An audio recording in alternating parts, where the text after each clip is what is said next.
Now let us talk about down counters. Counters which count in a downward manner. Okay, because up counters are from 0, 1, 2, 3, 4. They are ascending in sequence, while in down counter we compute or we calculate or we count from 7, 6, downwards. Okay, so to make a counter count backwards, all you need to do is to connect the Q bar, this one, not this one, but this one, this one, this one, to the clock of the next flip-flop. Okay, so this is how it's done. Let me show you it again.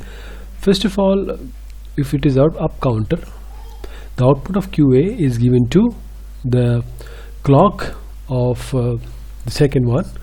The second output is given to or given as a clock to the third one. But to make it as a down counter, what you need to do is to connect the Q bar, that is QA bar, QB bar and QC bar. Well, there is no fourth one, so let us talk about QA bar and QB bar. This is given as a clock to the next flip-flop. So this QA toggles on every negative edge of the input clock, right? On every negative edge of the input clock. This is the input clock. This is the negative edge of the input clock, negative edge of the input clock. So it toggles every time. QA toggles just because of this.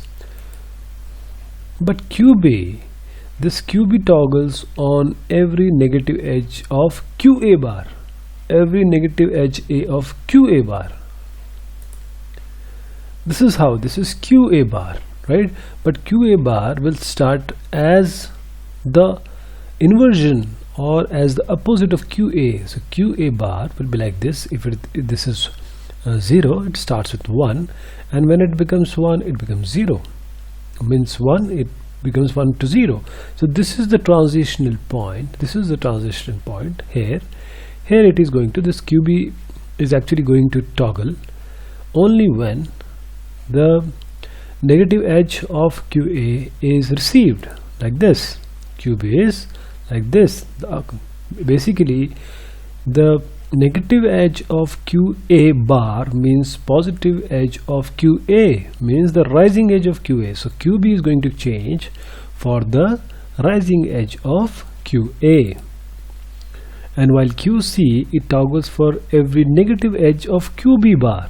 Again, the same explanation goes that QC will toggle at every negative edge of QB bar, which is the same as the positive edge of QB. Same explanation.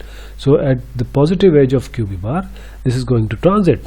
This is going to transit itself from 0 to 1 and 1 to 0.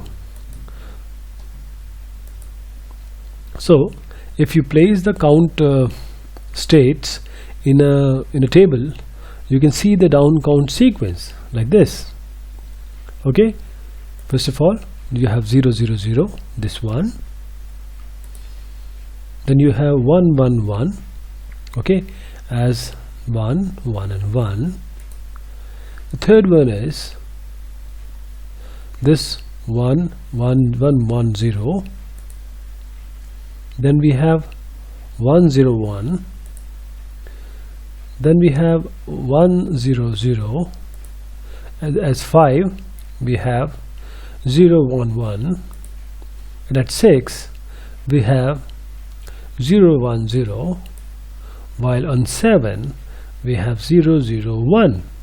So this is how we count, or how this down counters work. Okay, now at first point this is 0, at 0 to 0, at 1 it becomes 7 6 5 4 3 2 and 1, then again 0. Now the counting is backwards, means the counting is towards 0, okay, from the highest number. So hope you got the idea. Thank you so much.